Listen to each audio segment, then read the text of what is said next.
बऱ्याच वेळेस ताईंच्या कमेंट येत होत्या की तुझ्या ड्रेसिंग टेबलची टूर दे म्हणून, कसा आहे म्हणून खूप वेळा कमेंट आली. म्हणून म्हटलं चला आज फायनली ड्रेसिंग टेबलचा कसा आहे माझा सिंपल ड्रेसिंग टेबल ते पण शेअर करते आणि तुम्हाला आणखीन काय ह्याच्यामध्ये चेंजेस करून घ्या हे पण सांगते. त्यामुळे चला मस्त असा माझा ड्रेसिंग टेबल दाखवते. तर हा पूर्ण एकदम असा बॉक्स सारखा पूर्ण बघा, ही लेंथ आहे ना जवळजवळ 1 ते 1.5 फुटाची अशी रुंदी येते ड्रेसिंग टेबलची. बऱ्याच वेळेस ड्रेसिंग टेबल बनवत असताना छोटी रुंदी बनवतात इथं, त्यामुळे जास्त साहित्य बसत नाही. माझ्याकडे तसं मला थोडी ज्वेलरी बँगल्स ह्या गोष्टींची आवड आहे, त्यामुळे ते बॉक्स मध्ये व्यवस्थित प्रॉपर ठेवलेले आहे, तुम्हाला पुढे जाऊन बघायला मिळेल. त्यामुळं मी बनवताना ह्याची रुंदी 1.5 फूट बनवून घेतली आणि असं पण साधारणतः 2 फूट असेल हे. त्यामुळे आतमध्ये स्टोरेज भरपूर बसते, तुम्हाला एक्स्ट्रा कुठल्याही ठिकाणी तुमचे मेकअप प्रोडक्ट ठेवायची गरज नाही. तर हा खूप मोठा असा हा मिरर आहे आणि इथं थोडेसे असे हे 3 बॉक्स ठेवलेत मी इथं. आणि ह्याच्यामध्ये जे डेलीचं तेल असू द्या किंवा ज्या काही गोष्टी आहेत ना त्या मी इथं ठेवलेल्या आहेत. डेलीसाठी बेसिसला आपल्याला जे मॉइश्चरायझर किंवा ज्या क्रीम्स असतात त्या ठेवलेल्या आहेत इथं. या तिन्ही बॉक्स मध्ये कांगवे एकामध्ये आहेत, इथं लिप बाम आहेत, इथं छोट्या लिपस्टिक सिंदूर अशा गोष्टी ज्या डेलीला आपण असं दरवाजा उघडून तर आतून काढू शकत नाही ना, त्या इथं ठेवलेत. तर नंतर पुढे जाऊन आणखीन काही सांगते. तर आता हे बॉक्स काढून ठेवते, आतमध्ये कसं आहे ड्रेसिंग टेबल ते दाखवते तुम्हाला. आता हे बॉक्स आहेत ना ते साईडला ठेवून घेते मी, म्हणजे तुम्हाला पाठीमागची साईड आहे ना ती मला दाखवता येईल. इथं हा ड्रेसिंग टेबलचा असा डोअर आहे, तो ह्या बाजूला ओपन होतोय, पूर्ण असा ओपन होतोय. सुरुवातीला तर हा डोअर आहे ना इकडून इकडं ओपन होत होता, पण आपल्या पडद्याचं इथलं लॉक आहे, त्याच्या इथं हा आरसा आहे ना तो थटला जात होता. मग आरसा भविष्यात मला वाटलं की फुटेल, त्यामुळं मी ही डोर पलटी मारून ह्या साईडला ओपन होणारा डोर बनवून घेतलाय. तर आता ओपन करून दाखवते तुम्हाला.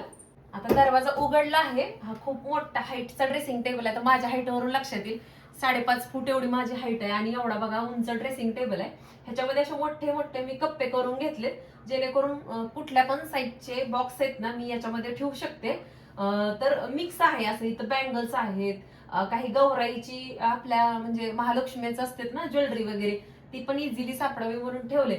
म्हणजे असं काही नाही, फक्त प्रत्येक बॉक्स मध्ये वेगवेगळी मी ज्वेलरी आहे ना स्टोअर केली. काही मध्ये हेअर एक्सेसरीज आहेत, क्लिप्स आहेत, बँगल्स आहेत असं. आता हा जो पोर्शन आहे माझा तो सगळा बांगड्यांचा सेक्शन आहे, मी तुम्हाला दाखवते. ड्रेसिंग टेबलचा हा जो सगळ्यात वरचा कप्पा आहे तिथं थोडंसं म्हणजे हेअर स्ट्रेटनर वगैरे असे 1-2 आहेत ना माझे, ते बघा. ते काय वरचं मी काढून दाखवत नाही, तिथं स्ट्रेटनर आहे. आणि इथं माझ्या काही बांगड्या आहेत ह्या सगळ्या बॉक्समध्ये. इथं महालक्ष्म्यांची जी आपली ज्वेलरी असते ना ती आहे. माझ्या दोन्ही गोड लेकींचं काही छोटं मोठं साहित्य आहे. आणि बांगड्या माझ्याकडे खूप आहेत, मला बांगड्या आणि म्हणजे जास्त आवडतात, बांगड्याची जास्त आवड आहे. वेगवेगळ्या बॉक्समध्ये व्यवस्थित अगदी मी स्टोअर केलेत बांगड्या, जेणेकरून गडबडीत व्यवस्थित सापडतात त्या. त्यानंतर सेकंड बॉक्समध्ये इथं बघा काही फॅन्सी क्लचर आहेत. इथं पण माझं हे बांगड्याचं एक बघा हे अशा पद्धतीचं बॉक्स आहे, त्याच्यामध्ये पण बांगड्या आहेत. ह्याच्यामध्ये काही स्टोनचे क्लचर वगैरे आहेत, मस्त क्लिप वगैरे. म्हणजे ही तुम्ही म्हणाल की एवढी ज्वेलरी तू कधी एवढे पैसे खर्च केले का, तर जवळजवळ 6वी-7वी पासून माझे भाऊ असू द्या, वडील, आई, ज्यांनी कोणी मला काय काय घेतलेलं सगळं साहित्य आतापर्यंत जपलेलं आहे. इथं माझ्या लेकींचे काही टिकटॉक वगैरे आहेत. आणि आम्ही अक्कलकोटवरून येताना डीमार्टला गेलतो तेव्हा लेकीनं हा छान असा क्लचर तिच्यासाठी घेतलेला आहे. आणि त्यानंतर इथं ह्या माझ्या काही काचेच्या बांगड्या आहेत. तुम्ही कालच्या व्हिडिओमध्ये सुद्धा बघितलं असेल की ह्यातल्या मी ह्या ग्रीन कलरच्या बांगड्या घातल्या होत्या आणि खूप सुंदर दिसतात. ह्या अशाच वेगवेगळ्या प्रकारच्या बांगड्या आहेत इथं. ह्या खालच्या सगळ्या बॉक्समध्ये पण माझ्या बांगड्या आहेत वेगवेगळ्या रंगाच्या. मला काचेच्या बांगड्या आहेत ना त्या खूप आवडतात. ह्याच्यामध्ये काही टिकली आहेत, ह्याच्यात थोडेसे कानातले, म्हणजे सगळं असं सेपरेट मी बॉक्समध्ये काय काय ठेवले. आणि खालचा कप्पा आहे तिथं काही एक्स्ट्राचे मॉइश्चरायझर किंवा हेअर स्पा क्रीम आहे. थोडेसे जे आपण आंबाडा वगैरे घातल्यानंतर जे फुलं वगैरे असतात ना ते आहे. ह्याच्या अशा पद्धतीचा हा बघा हा ड्रेसिंग टेबल आहे माझा. आणि एवढे कप्पे आहेत, ह्याच्यात भरपूर कपडे सुद्धा बसू शकतात. आणि ज्वेलरी सुद्धा आणखीन बघा कितीही बॉक्स ह्याच्यामध्ये बसतील. सगळ्यात खालचा जो बघा हा कप्पा आहे ना, इथं मी बांगड्या अडकवण्यासाठी पाईप सुद्धा करून घेतलेत 2. पण मी अडकवत नाही तिथं, कारण खूप गडबड होते किंवा मग थोडीफार धूळ पण बसते म्हणून. पण मला अडकवायचे असतील तर मी अडकवू शकते. इथं 2 पाईप आहेत. म्हणजे असं सगळं व्यवस्थित करून घेतले ह्या ड्रेसिंग टेबलसाठी मला जे जे हवं होतं ते. आता ड्रेसिंग टेबल तर कसा कसा आहे तुम्हाला दाखवलाय मी, बाकी पण उर्वरित दाखवते. त्या अगोदर म्हटलं थोडीशी ज्वेलरी दाखवावी. तर ह्या बांगड्यात माझ्याकडे अशा, तर ह्या बांगड्यात ना जवळजवळ 6-7 वर्ष झाले ह्या बांगड्यांना. आणि तुम्हाला जसं मी बोलले की माझ्याकडे लग्ना अगोदरच्या सुद्धा बांगड्या आहेत. तर 30 एप्रिललाच माझ्या लग्नाला जवळजवळ 18 वर्ष पूर्ण झालेत आणि 19वे वर्ष लागले. त्याच्या अगोदर 3 वर्षापूर्वीच्या ह्या बांगड्यात, म्हणजे जवळजवळ 20-21 वर्षापूर्वीच्या ह्या बांगड्यात. खूप सुंदर बांगड्यात बघा. त्यावेळेच्या 88 रुपयाच्या ह्या बांगड्यात, एवढं सुद्धा माझ्या आठवणीत आहे. म्हणजे मी 11वीत होते तेव्हा ह्या बांगड्या घेतलेल्या आहेत मी. अशा खूप वेगवेगळ्या म्हणजे बांगड्या आहेत. ह्या बांगड्या ज्या आहेत ते माझं लग्न झाल्यानंतर 1-1.5 वर्षांनी घेतल्या होत्या. म्हणजे ह्याला सुद्धा तितकेच. म्हणजे मी हे व्यवस्थित सगळं ठेवलंय, त्यामुळे छान राहतात. म्हणजे कुठल्याही गोष्टी आहे ना जपून व्यवस्थित ठेवल्या ना की खूप छान टिकतात. आता ह्या मोत्याच्या बांगड्या आहेत बघा, इतक्या सुंदर आहेत. ह्याला 9 वर्ष तर आरामात झालीत.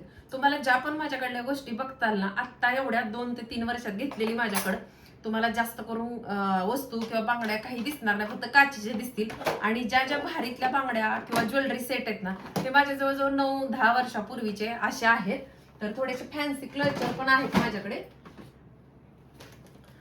तर ते पण असं व्यवस्थित स्टोअर केलं ना, ह्यात तर सांगायचंय काय, ड्रेसिंग टेबल ह्याच्यासाठीच करायचा की व्यवस्थित गोष्टी राहतात आणि खूप दिवस टिकतात. त्यामुळे आपल्याला सारखं सारखं त्याच त्याच गोष्टींसाठी पैसे खर्च करावे लागत नाहीत. हा माझ्या लेकीचा क्लचर आहे बरं का, दोन्हीपैकी कोणीही वापरतं. आणि हे बघा, आता जरी इथं हा व्हाईट असल्यामुळं खराब होऊ शकतो म्हणून असं छोट्या बॉक्समध्ये ठेवलाय. आता ह्याच्यात सुद्धा बघा, हे आम्ही कॅरी बॅग मध्ये असं व्यवस्थित ठेवतो प्रत्येक गोष्ट. तर हा क्लचर सुद्धा किती सुंदर आहे बघा. ज्यावेळेस गणपती बाप्पा आम्ही आणायला गेलतो ना, त्या टायमिंगला हा क्लचर मी लावला होता माझ्या केसामध्ये. हे बघा कसला गोड आहे ना हा क्लचर, खूप सुंदर दिसतो केसात लावल्यानंतर. असाच आणखीन एक आहे, पण आता सगळं एका व्हिडिओमध्ये दाखवणं शक्य नाही. आता हे प्रॉपर असं ठेवल्यामुळे ना ह्या वस्तू आहेत ना दिवसेंदिवस किती पण वर्ष तुम्ही व्यवस्थित वापरल्या, आल्यानंतर व्यवस्थित काढून जागच्या जागी वस्तू ठेवल्या की एकदम छान राहतात. 30 तारखेच्या एनिव्हर्सरीच्या प्रमोशनच्या व्हिडिओमध्ये हे मंगळसूत्र मी घातलं होतं, तुम्ही बघितलं असेल. तर फक्त आता हा नेक पीस दाखवते तुम्हाला थोडक्यात. हा जवळून हा नेकलेस आहे ना, मी घातला होता परवाच्या 30 एप्रिलच्या एनिव्हर्सरीच्या व्हिडिओमध्ये, जो प्रमोशनचा व्हिडिओ होता त्याच्यामध्ये. आणि ह्या नेकलेसला सुद्धा जवळजवळ 3-4 वर्ष पूर्ण झालेत. आणि तुम्ही बघाल ना तर मी प्रॉपर प्रत्येकाचे जे पाऊच आहेत ना त्याच्यामध्ये सगळं स्टोअर करून ठेवते, त्यामुळे माझ्या वस्तू एवढ्या छान टिकतात. आणि आता तुम्हाला ड्रेसिंग टेबलचं तुम्हाला आतला तर सगळं दाखवून घेतले मी. हे बॉक्स ठेवून घेतले तिथं. तुम्हाला जर एक्स्ट्रा रूम म्हणजे मोठा रूम असेल आणि एक्स्ट्रा जागा असेल ना, तर तुम्ही ह्या साईडला किंवा ह्या साईडला ड्रेसिंग टेबल थोडा सरकवून घेऊन थोडेसे कॉर्नर करून घेऊ शकता, जेणेकरून हे जे मी बॉक्स ठेवलेत ना ते तुम्हाला ठेवायची गरज पडत नाही. आता मला रूमची जी लांबी आहे ती थोडीशी कमी पडत होती, म्हणून मला ते करून घेता आलं नाही. तुम्ही जर ड्रेसिंग टेबल वगैरे बनवून घेणार असेल ना, तर डेली बेसिसवर आपल्याला जे काही कॉस्मेटिक प्रोडक्ट लागतात, तेल काही असेल, लिप बाम, तर त्याच्यासाठी सिंदूर, ह्याच्यासाठी एक साईडला कॉर्नर असे बसवून घ्या फर्निचर मध्ये, किंवा एक सेपरेट कप्पा करून घ्या. त्याला झाकण केलं तरी चालतंय, म्हणजे ते उघडता लावता येतं इझिली. आता मला इथं ठेवल्यामुळे काय होतं, हे आतलं सहसा हे सगळं काढल्याशिवाय उघडता येत नाही. आणि तसं मला आतलं साहित्य जास्त करून लागत नाही. कधीतरीच बाहेर जर जाणार असेल, काहीतरी मेकअप असेल तरच आतल्या गोष्टी लागतात.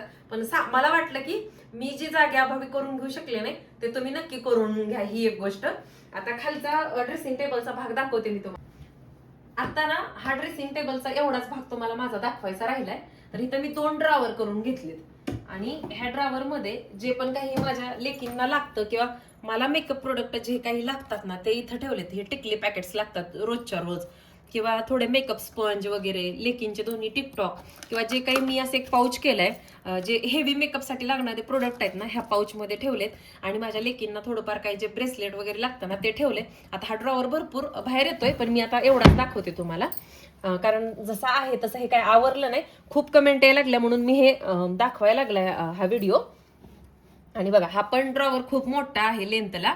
आणि इथं पण थोडेसे लागणारे रेग्युलर क्लचर वगैरे किंवा रबर बँड्स वगैरे असतात ना ते ठेवले. ज्याला पॅक करून ठेवायला पाहिजे ते पॅक करून ठेवले. तर हे असं आहे, काही हँड ग्लोव्ज किंवा हेअरचे कॅप असतात ते ठेवलेत. तर असा इतकाच माझा ड्रेसिंग टेबल आहे, मला पाहिजे तसा झालेला आहे. आणि तुम्ही काय काय बदल करून घ्यावेत ते पण मी तुम्हाला थोडक्यात सांगितले. तर कसा वाटला ड्रेसिंग टेबल आणि तुम्हाला ह्यातलं कुठली गोष्ट बघायला आवडेल ते कमेंट करून मला नक्की सांगा. आणि आजचा हा ड्रेसिंग टेबलचा व्हिडिओ तुम्हाला आवडला असेल, थोडी तरी माहिती वाटली असेल तर लाईक करा आणि चॅनलवरती नवीन असाल तर चॅनलला सबस्क्राईब सुद्धा करा. नंतर भेटू अशा छानशा व्हिडिओ सोबत. तोपर्यंत सर्वांना श्री स्वामी समर्थ.